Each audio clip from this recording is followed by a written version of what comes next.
Listen. The fame of Danish kings in days gone by, the daring feats worked by those heroes, are well known to us. Scyld often deprived his enemies, many tribes of men, of their mead benches. He terrified his foes, yet he, as a boy, had been found a waif. Fate made amends for that. He prospered under heaven, won praise and honor, until the men of every neighboring tribe across the Wales Way were obliged to obey him and pay him tribute. He was a noble king. Then a son was born to him, a child in the court, sent by God to comfort the Danes. For he had seen their dire distress, that once they suffered hardship for a long while, lacking a lord. And the Lord of life, King of heaven, granted this boy glory. Beowulf was renowned. The name of Scyld's son became known throughout the Norse lands. When his royal father had travelled from the earth, Beowulf of Denmark, a beloved king, ruled long in the stronghold, famed amongst men.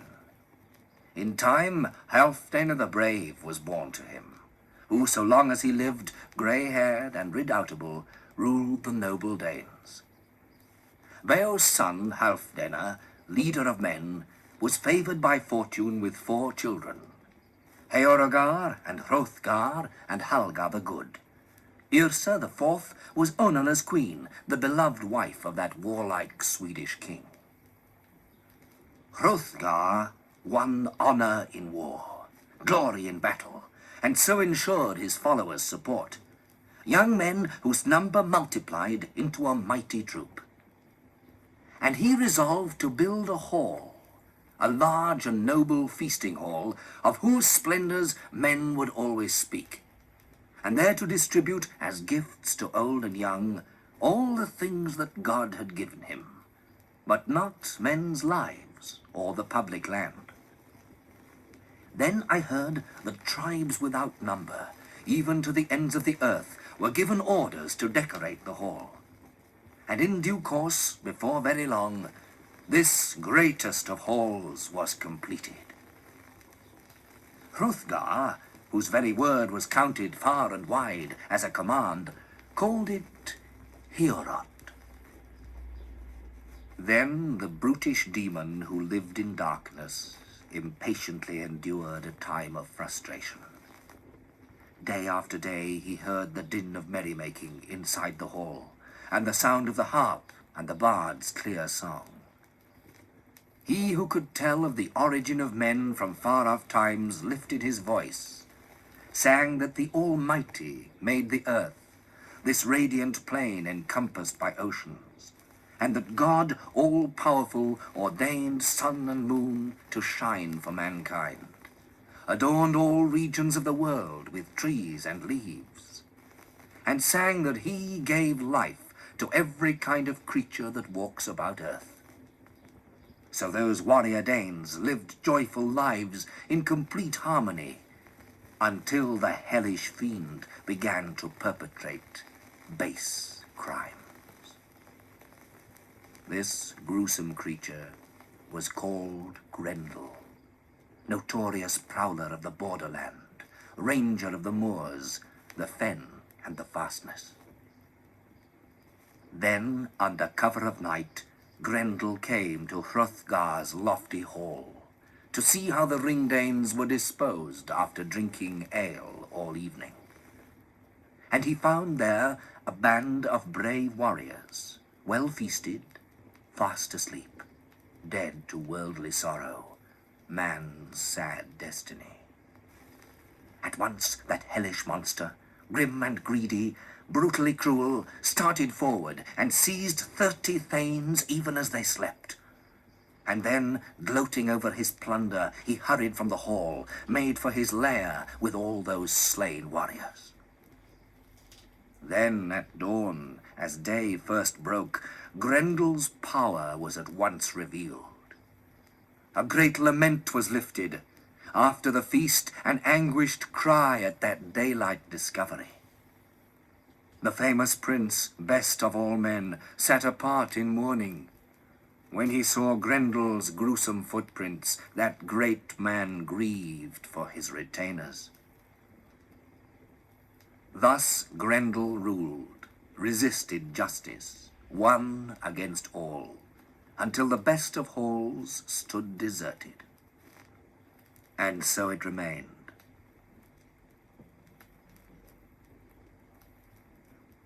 Thus Halfdane's son endlessly brooded over the afflictions of this time.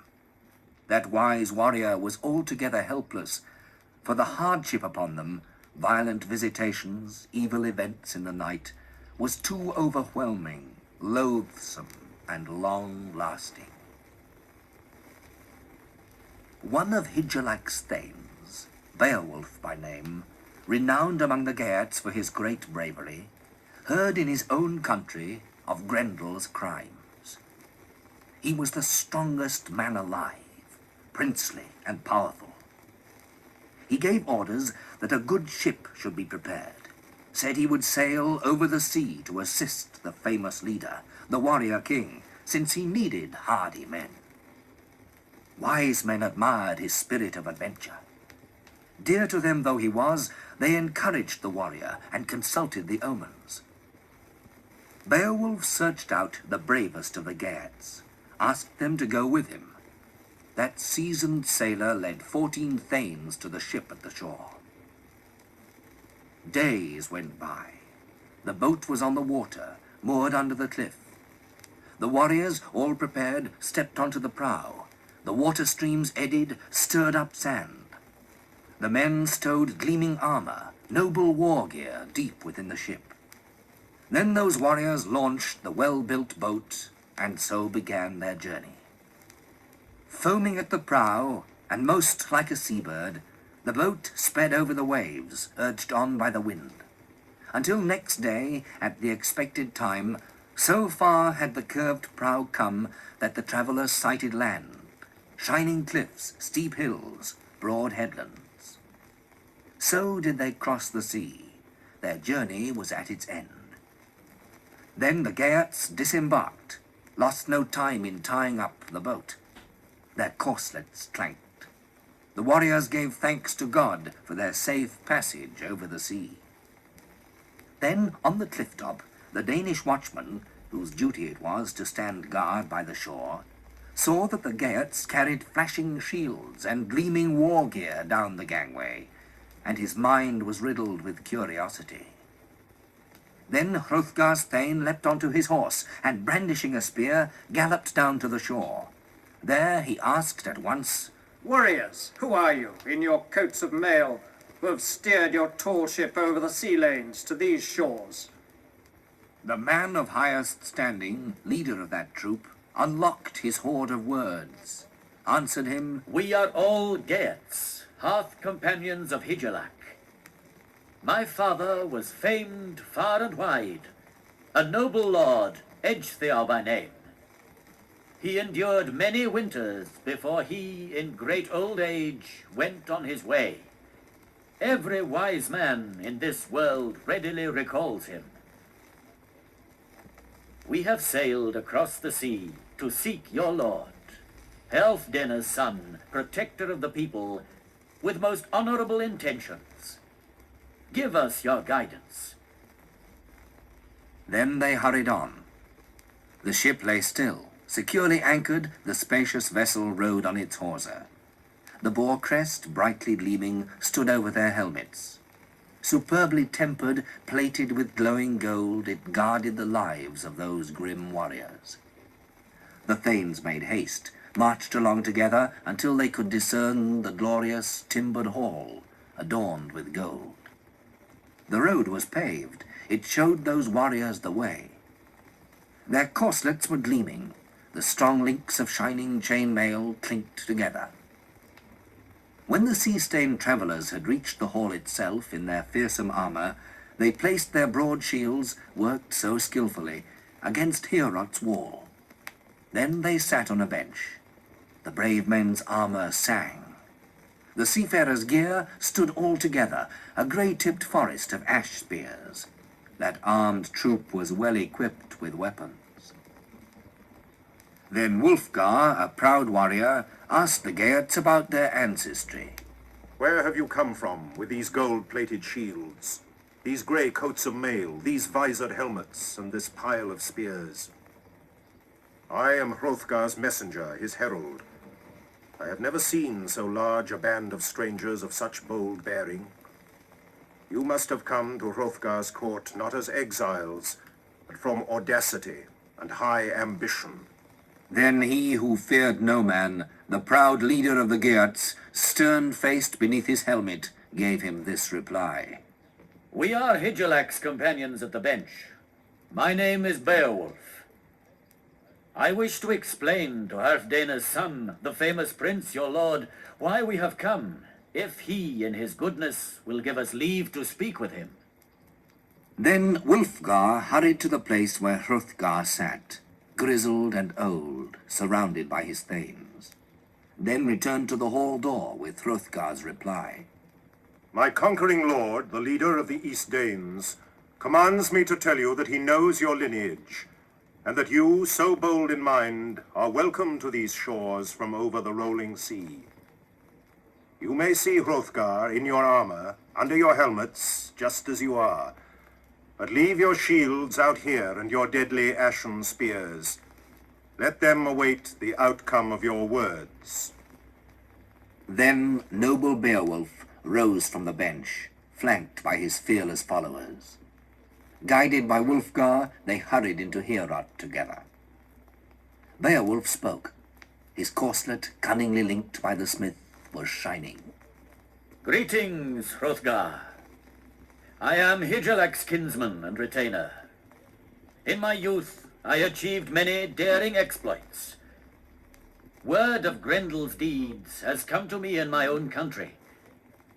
Seafarers say that this hall, Heorot, best of all buildings, stands empty and useless as soon as the evening light is hidden under the sky. I have also heard men say this monster is so reckless he spurns the use of weapons. Therefore, so that Hygelac, my lord, may rest content over my conduct, I deny myself the use of a sword and a broad yellow shield in battle. But I shall grapple with this fiend hand to hand. We shall fight for our lives, foe against foe. And he whom death takes off must resign himself to the judgment of God. Hrothgar, protector of the Scyldings, replied, Beowulf, my friend, so you have come here because of past favors to fight on our behalf. But first, sit down at our feast, and in due course, as your inclination takes you, tell how warriors have achieved greatness. Then, in the feasting hall, a bench was cleared for the Geats all together.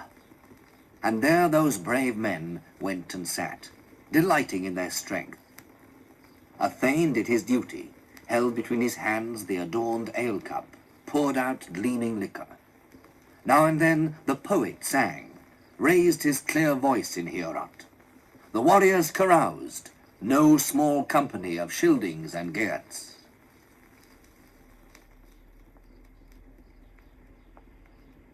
Then Hrothgar, defender of the Danes, withdrew from the hall with his band of warriors. The warlike leader wanted to sleep with Wealhtheow, his queen. It was said the mighty king had appointed a hall guard, a man who undertook a dangerous duty for the Danish king, elected to stand watch against the monster. Then the night prowler came shrieking through the shadows. All the Geats guarding Heorot had fallen asleep, all except one.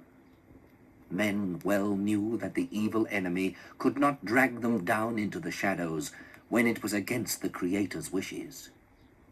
But Beowulf, watching grimly for his adversary Grendel, awaited the ordeal with increasing anger. Then, under night's shroud, Grendel walked down from the moors. He shouldered God's anger. The evil plunderer intended to ensnare one of the race of men in the high hall. He strode under the skies until he stood before the feasting hall in front of the gift building, gleaming with gold. And this night was not the first on which he had so honored Hrothgar's home. But never in his life did he find hall wardens more greatly to his detriment. Then the joyless warrior journeyed to Heorot. The outer door, bolted with iron bands, burst open at a touch from his hands.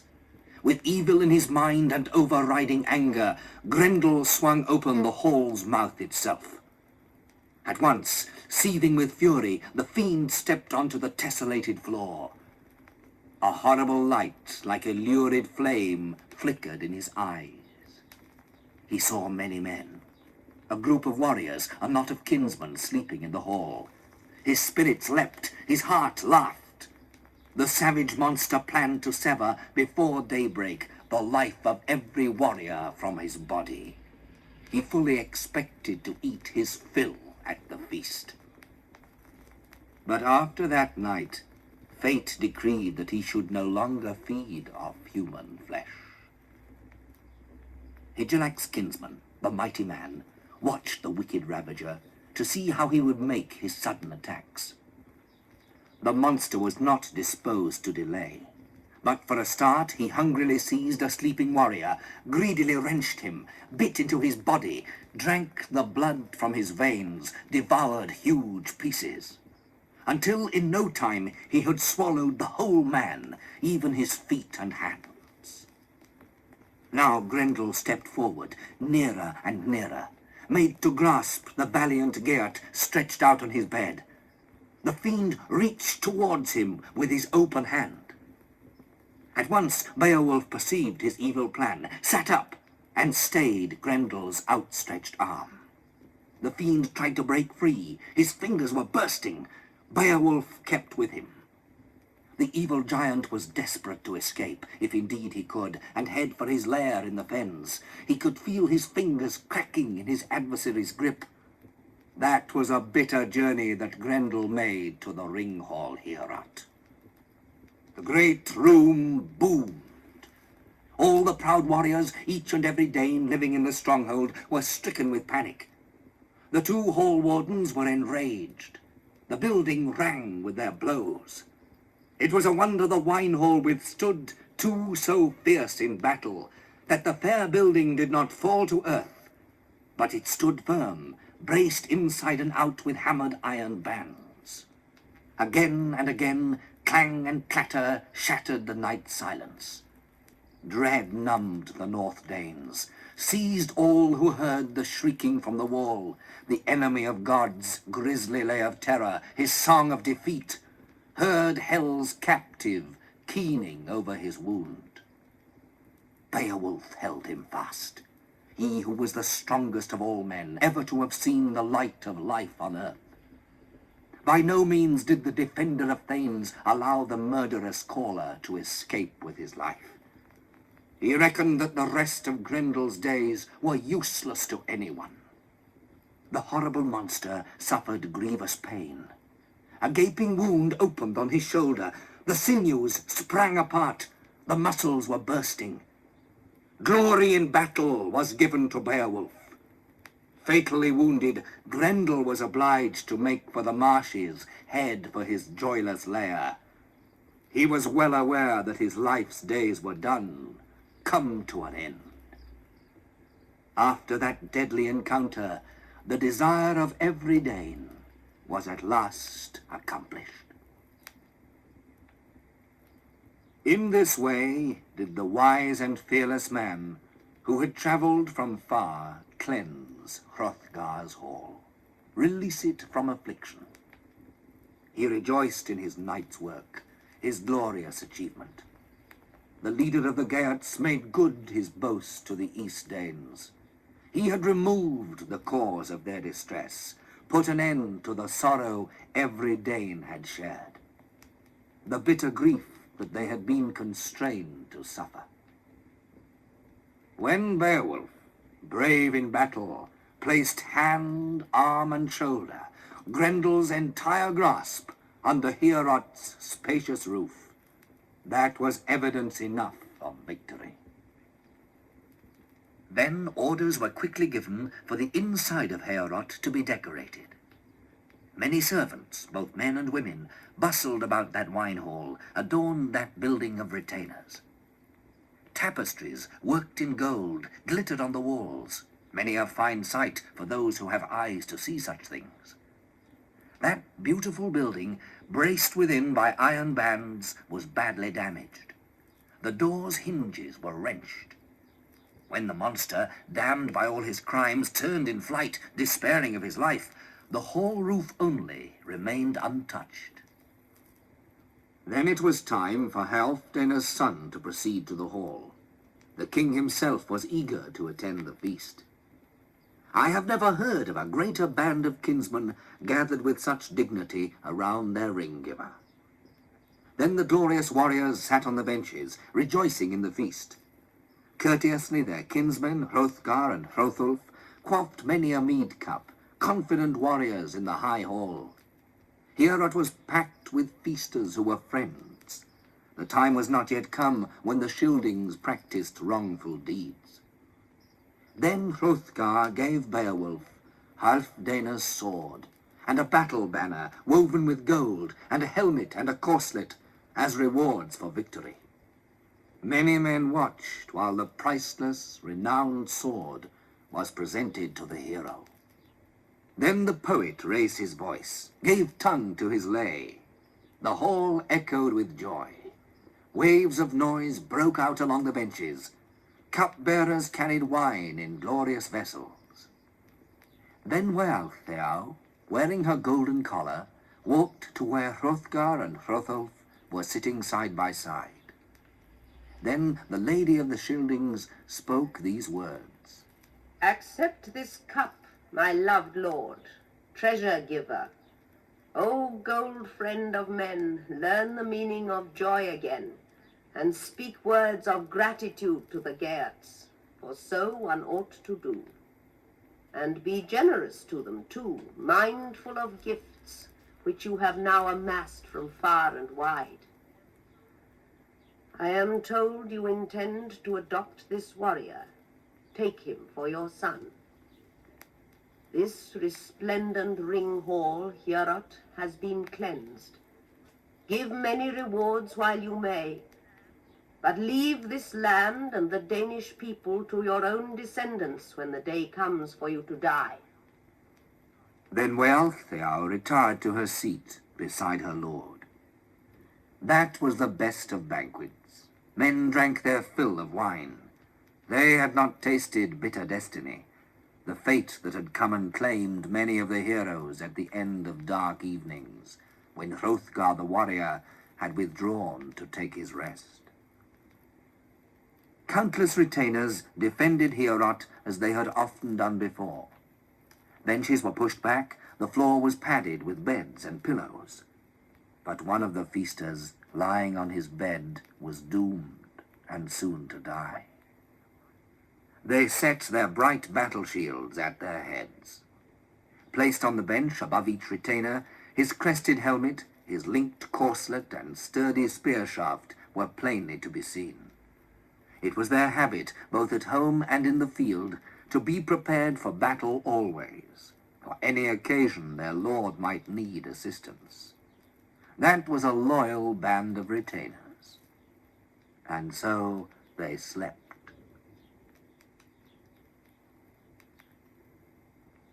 And then Grendel's mother, mournful and ravenous, resolved to go on a grievous journey to avenge her son's death.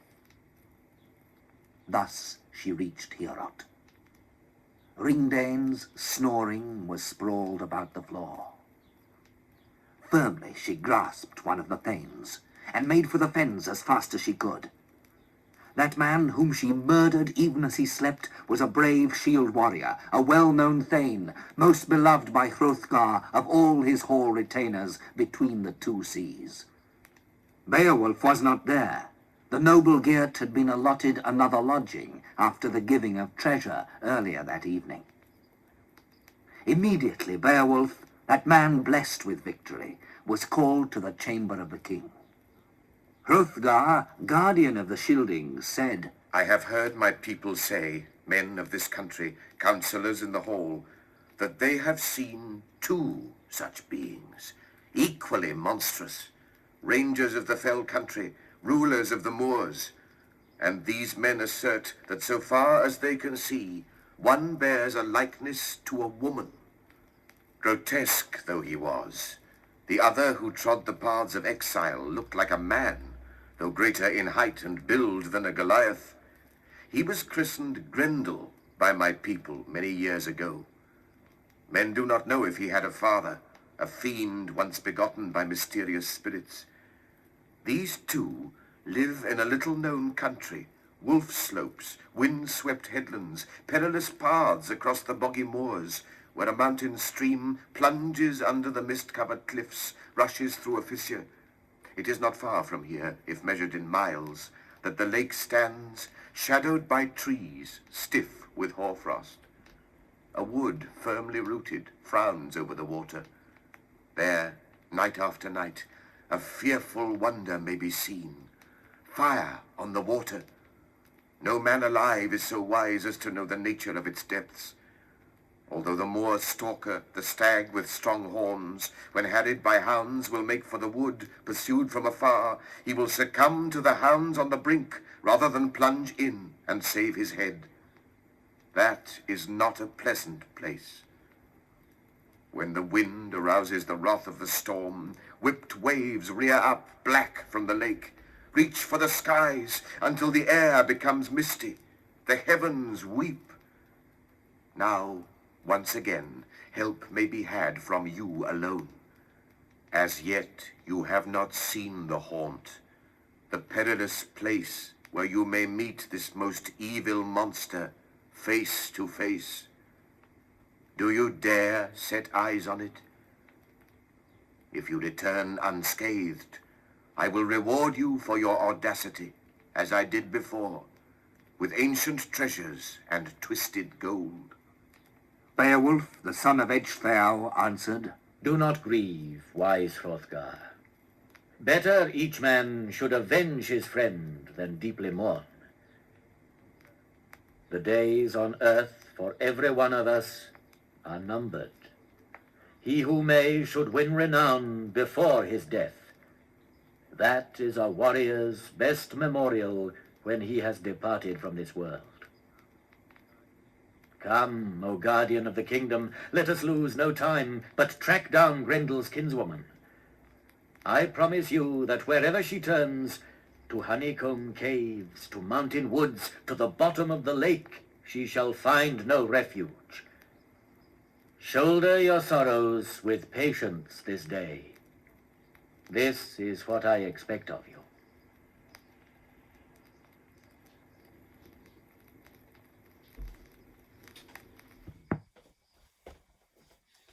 I hope you're enjoying the show, guys. Let's go to side 2. left Heorot far behind. Sorry.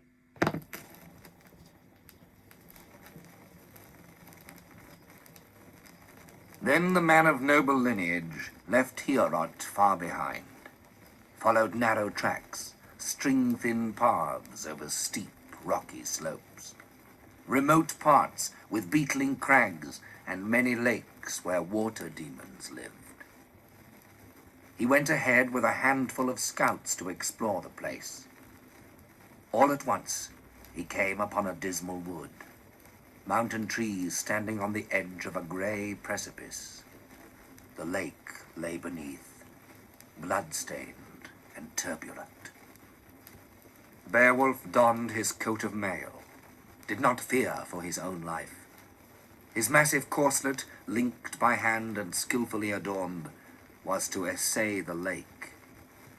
The seething water received the warrior. A full day elapsed before he could perceive the bottom of the lake. Then the sea-wolf dived to the bottommost depths, swept the prince to the place where she lived.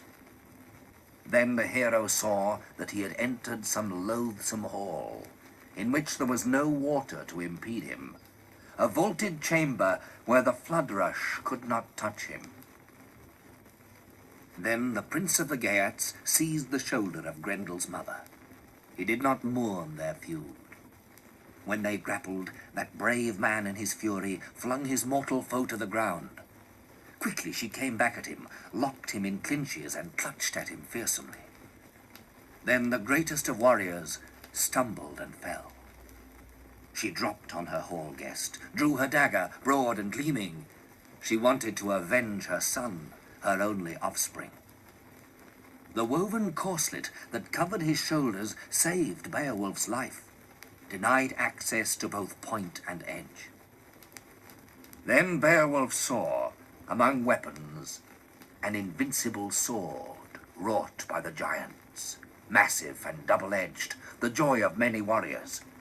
That sword was matchless, well-tempered and adorned, forged in a finer age. Only it was so huge that no man but Beowulf could hope to handle it in the quick of combat. Ferocious in battle, the defender of the Scyldings grasped the ringed hilt, swung the ornamented sword, despairing of his life. He struck such a savage blow that the sharp blade slashed through her neck, smashed the vertebrae. It severed her head from the fated body. She fell at his feet. The sword was blood-stained. Beowulf rejoiced. A light gleamed. The chamber was illumined, as if the sky's bright candle were shining from heaven. Hygelac Thane inspected the vaulted room, then walked round the walls, fierce and resolute, holding the weapon firmly by the hilt. The sword was not too large for the hero's grasp, but he was eager to avenge at once all Grendel's atrocities, all the many visits the monster had inflicted on the West Danes, which began with the time he slew Hrothgar's sleeping hearth companions, devoured 15 of the Danish warriors even as they slept, and carried off as many more, a monstrous prize. But the resolute warrior had already repaid him to such a degree that he now saw Grendel lying on his deathbed, his life's blood drained because of the wound he had sustained in battle at Heorot. Then Grendel's corpse received a savage blow at the hero's hands. His body burst open. Beowulf lopped off his head. At once the wise men, anxiously gazing at the lake with Hrothgar, saw that the water had begun to chop and churn, that the waves were stained with blood. The grey-haired Scyldings discussed that bold man's fate, agreed there was no hope of seeing that brave Thane again, no chance that he would come rejoicing in victory before their renowned king. It seemed certain to all but a few that the sea-wolf had destroyed him. Then the 9th hour came. The noble Scyldings left the headland. The gold friend of men returned to Heorot.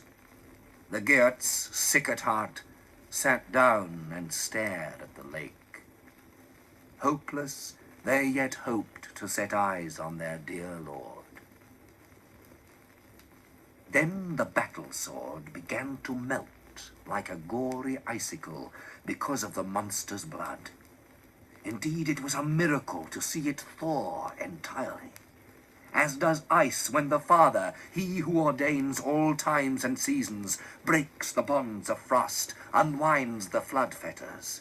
He is the true Lord. The leader of the Geats took none of the treasures away from the chamber, though he saw many there, except the monster's head and the gold-adorned sword hilt. The blade itself had melted, the patterned sword had burnt, so hot was that blood, so poisonous the monster who had died in the cave.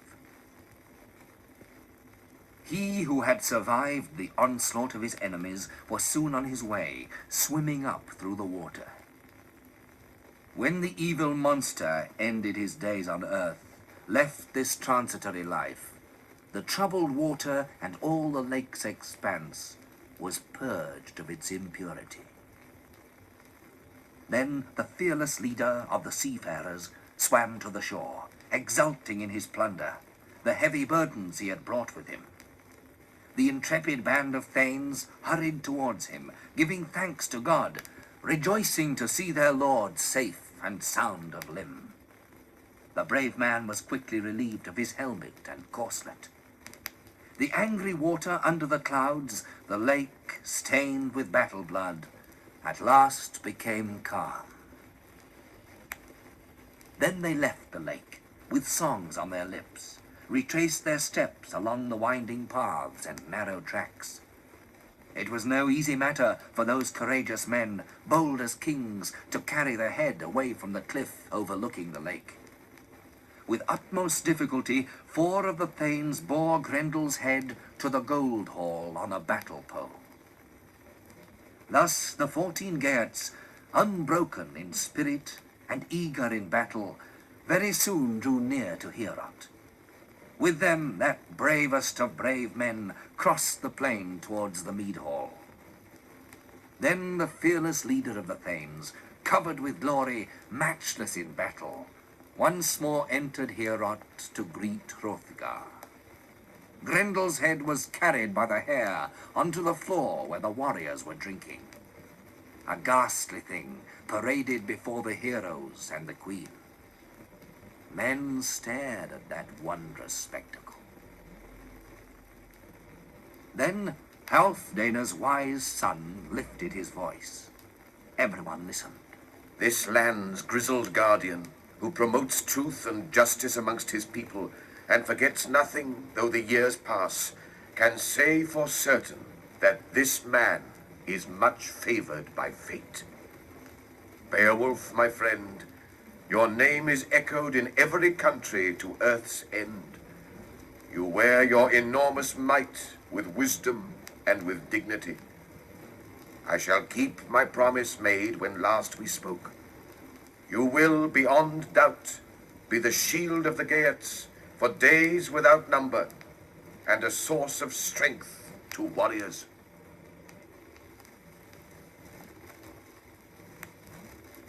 Beowulf, the son of Ecgtheow, spoke. Now we seafarers, who have sailed here from far, beg to tell you we are eager to return to Higelac. We have been happy here, hospitably entertained. You have treated us kindly. If I can in any way win more of your affection, O ruler of men, than I have done already, I will come at once, eager for combat. If news reaches me over the seas that you are threatened by those around you, just as before enemies endangered you, I will bring thousands of thanes, all heroes, to help you. Then Halfdane's son, guardian of thanes, gave him 12 treasures in the hall, told him to go safely with those gifts to his own dear kinsman, and to come back soon. That king, descendant of kings, leader of the Scyldings, kissed and embraced the best of thanes. Tears streamed down the old man's face. The more that warrior thought, wise and old, the more it seemed improbable that they would meet again, brave men in council. He so loved Beowulf that he could not conceal his sense of loss, but in his heart and in his head, in his very blood, a deep love burned for that dear man. Then the spacious ship, with its curved prow standing ready on the shore, was laden with armor, with horses and treasure. The mast towered over Hrothgar's precious heirlooms. Beowulf gave a sword bound round with gold to the ship's watchman, a man who thereafter was honored on the mead bench that much the more on account of this heirloom. The ship surged forward, butted the waves in deep waters. It drew away from the shores of the Scyldings. Then a sail, a great sea garment, was fastened with guys to the mast. The timbers groaned. The boat was not blown off its course by the stiff sea breezes. The ship swept over the waves, Foaming at the bows, the boat with its well-wrought prow sped over the waters, until at last the Geats set eyes on the cliffs of their own country, the familiar headlands. The vessel pressed forward, pursued by the wind. It ran up onto dry land. Then Beowulf commanded that the peerless treasures, the jewels and plated gold, be carried up from the shore. He had not to go far to find the treasure-giver, Hygelac, son of Hrethel, for his house and the hall for his companions stood quite close to the sea wall.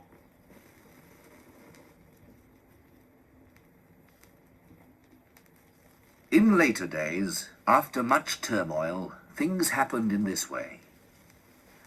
When Hygelac lay dead, and murderous battle blades had beaten down the shield of his son Heardred, and when the warlike Swedes, savage warriors, had hunted him down amongst his glorious people, attacked Hereric's nephew with hatred, the great kingdom of the Geats passed into Beowulf's hands.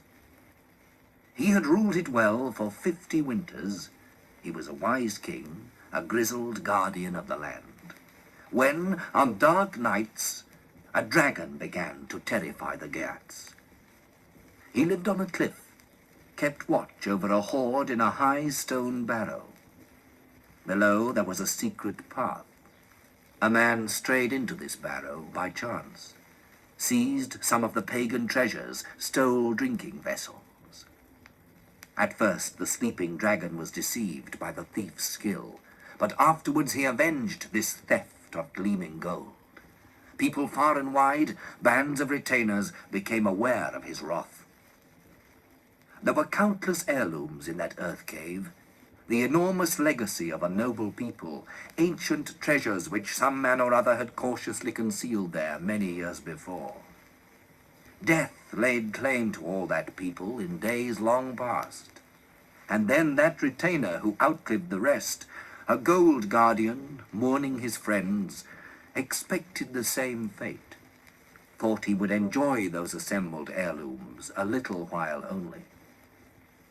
A newly built barrow stood ready on a headland which overlooked the sea, protected by the hazards of access.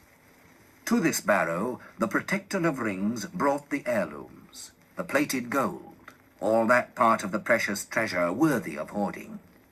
Then he spoke a few words. Hold now, O earth, since heroes could not, these treasures owned by nobles. Indeed, strong men first quarried them from you. Death in battle, ghastly carnage, has claimed all my people. Men who once made merry in the hall have laid down their lives. I have no one to carry the sword, to polish the plated vessel, this precious drinking cup. All the retainers have hurried elsewhere. The iron helmet adorned with gold shall lose its ornaments. Men who should polish battle masks are sleeping. The coat of mail, too, that once withstood the bite of swords in battle after shields were shattered, decays like the warriors. The linked mail may no longer range far and wide with the warrior, stand side by side with heroes. Gone is the pleasure of plucking the harp. No fierce hawk swoops about the hall, nor does the swift stallion strike sparks in the courtyard. Cruel death has claimed hundreds of this human race. Thus the last survivor mourned time passing, and roamed about by day and night, sad and aimless, until death's lightning struck at his heart. The aged dragon of darkness discovered that glorious hoard unguarded. Then the dragon began to breathe forth fire, to burn fine buildings. Flame tongues flickered, terrifying men. The loathsome winged creature meant to leave the whole place lifeless. Everywhere the violence of the dragon, the venom of that hostile one, was clearly to be seen. How he had wrought havoc, hated and humiliated the Geatish people. Then before dawn he rushed back to his hidden lair and the treasure hoard. He had girdled the Geats with fire, with ravening flames. He relied on his own strength, and on the barrow and the cliff.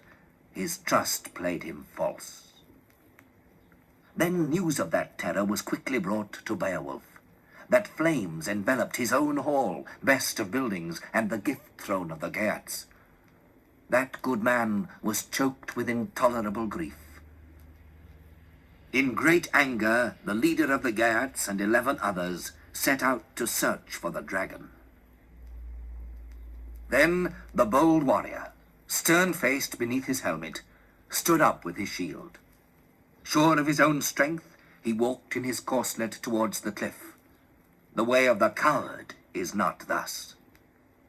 Then that man, endowed with noble qualities, he who had braved countless battles, weathered the thunder when warrior troops clashed together, saw a stone arch set in the cliff through which a stream spurted. Steam rose from the boiling water. He could not stay long in the hollow near the hoard for fear of being scorched by the dragon's flames. Then, such was his fury, the leader of the Geats threw out his chest and gave a great roar. The brave man bellowed. His voice, renowned in battle, hammered the grey rock's anvil. The guardian of the hoard knew the voice for human. Violent hatred stirred within him. Now no time remained to entreat for peace. At once the monster's breath, burning battle vapor, issued from the barrow. The earth itself snarled. Then, fiery and twisted, the dragon swiftly writhed towards its fate. The shield protected the life and body of the famous prince for far less time than he had looked for. It was the first occasion in all his life that fate did not decree triumph for him in battle. The lord of the Geats raised his arm and struck the mottled monster with his vast ancestral sword. But the bright blade's edge was blunted by the bone, bit less keenly than the desperate king required. The defender of the barrow bristled with anger at the blow, spouted murderous fire so that flames leapt through the air. And Beowulf's companions, sons of nobles, so far from protecting him in a troop together, unflinching in the fight, shrank back into the forest, scared for their own lives. One man alone obeyed his conscience. The claims of kinship can never be ignored by a right-minded man. His name was Wiglaf, a noble warrior. That man fought his way through the fumes, went helmeted to help his lord. He shouted out, Brave Beowulf, may success attend you. For in the days when you were young, you swore that so long as you lived, you would never allow your fame to decay. Now, O resolute king, renowned for your exploits, you must guard your life with all your skill. I shall assist you. At this, the seething dragon attacked a second time. Shimmering with fire, the venomous visitor fell on his foes, the men he loathed. With waves of flame, he burnt the shield right up to its boss. Wiglaf's corslet afforded him no protection whatsoever. But the young warrior still fought bravely, sheltered behind his kinsman's shield, after his own was consumed by flames. Still the battle king set his mind on deeds of glory. With prodigious strength, he struck a blow so violent that his sword stuck in the dragon's skull. But Nagling snapped. Beowulf's old grey-hued sword failed him in the fight. Then the dangerous dragon, scourge of the Geats, was intent a third time upon attack. He rushed at the renowned man when he saw an opening. Fiery, battle-grim, he gripped the hero's neck between his sharp teeth. Beowulf was bathed in blood. It spurted out in streams. Then, I have heard, the loyal Thane, alongside the Geatish king, displayed great courage, strength, and daring, as was his nature. To assist his kinsman, that man in mail aimed not for the head, but lunged at the belly of their vile enemy. In so doing, his hand was badly burnt. His sword, gleaming and adorned, sank in up to the hilt, and at once the flames began to abate. The king still had control then over his senses. He drew the deadly knife, keen-edged in battle, that he wore on his corselet. Then the lord of the Geats dispatched the dragon. Thus they had killed their enemy. Their courage enabled them. The brave kinsmen together had destroyed him. Such should a man, a Thane, be in time of necessity.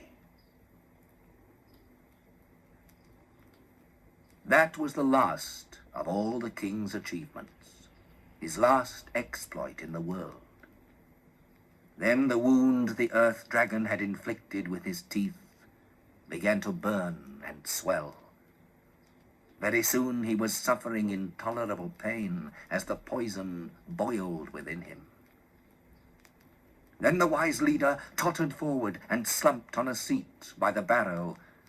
He gazed at the work of giants, saw how the ancient earthwork contained stone arches supported by columns.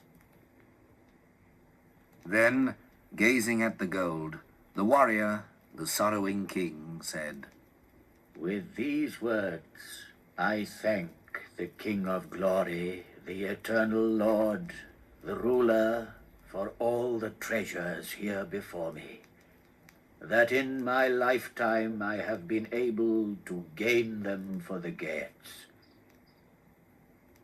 And now that I have bartered my old life for this treasure hoard, you must serve and inspire our people.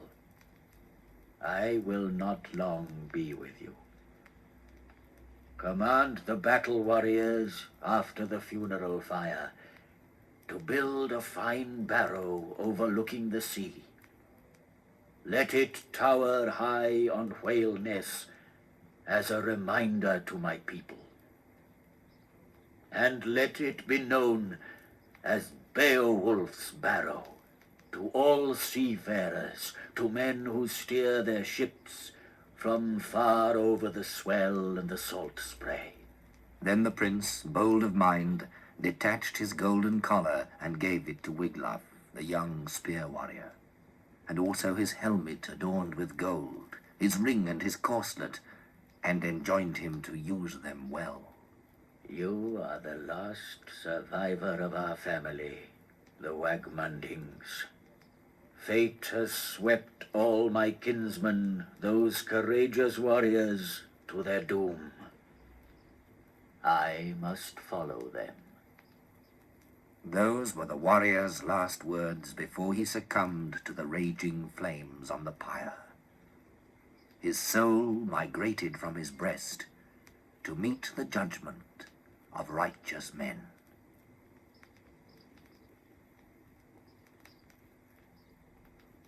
Then Wiglaf ordered that Beowulf's great feat be proclaimed in the stronghold up along the cliff edge, where a troop of shield warriors had waited all morning, wondering sadly if their dear lord was dead, or if he would return. The man who galloped to the headland gave them the news at once. He kept back nothing, but called out, The Lord of the Geats, he who gave joy to all our people, lies rigid on his deathbed. Slaughtered by the dragon, he now sleeps, and his deadly enemy, slashed by the knife, sleeps beside him. Henceforth, fingers must grasp, hands must hold, many a spear chill with the cold of morning. No sound of the harp shall rouse the warriors, but craving for carrion, the dark raven shall have its say, and tell the eagle how it fared at the feast, when, competing with the wolf, It laid bare the bones of corpses. Then the brave warrior, Weohstan's son, directed that orders be given to many men, to all who owned houses, elders of the people, to fetch wood from far, to place beneath their prince on the funeral pyre. Now flames, the blazing fire, must devour the lord of warriors, who often endured the iron-tipped arrow shower, when the dark cloud loosed by bowstrings broke above the shield wall, quivering, when the eager shaft with its feather garb discharged its duty to the barb. Then on the headland the Geats prepared a mighty pyre for Beowulf, hung round with helmets and shields and shining mail in accordance with his wishes. And then the mourning warriors laid their dear lord, the famous prince, upon it. And there on Whaleness the heroes kindled the most mighty of pyres. The dark wood smoke soared over the fire, the roaring flames mingled with weeping. The wind's tumult subsided, until the body became ash, consumed even to its core. The heart's cup overflowed. They mourned their loss, the death of their lord. And likewise a maiden of the Geats, with her tresses swept up, intoned a dirge for Beowulf, time after time. Declared she lived in dread of days to come, dark with carnage and keening, terror of the enemy, humiliation and captivity. Heaven swallowed the smoke. Then the Geats built a barrow on the headland. It was high and broad, visible from far to all seafarers. In 10 days they built the beacon for that courageous man, and they constructed as noble an enclosure as wise men could devise to enshrine the ashes. They buried rings and brooches in the barrow, all those adornments that brave men had brought out from the hoard after Beowulf died. They bequeathed the gleaming gold, treasure of men, to the earth, and there it still remains, as useless to men as it was before. Then 12 brave warriors, sons of heroes, rode round the barrow sorrowing. They mourned their king, chanted an elegy, spoke about that great man. They exalted his heroic life, lauded his daring deeds. It is fitting for a man, when his lord and friend must leave this life, to mouth words in his praise and to cherish his memory. Thus the Geats, his hearth companions, grieved over the death of their lord. They said that of all kings on earth, he was the kindest, the most gentle, the most just to his people, the most eager for fame. I hope you enjoyed that, guys.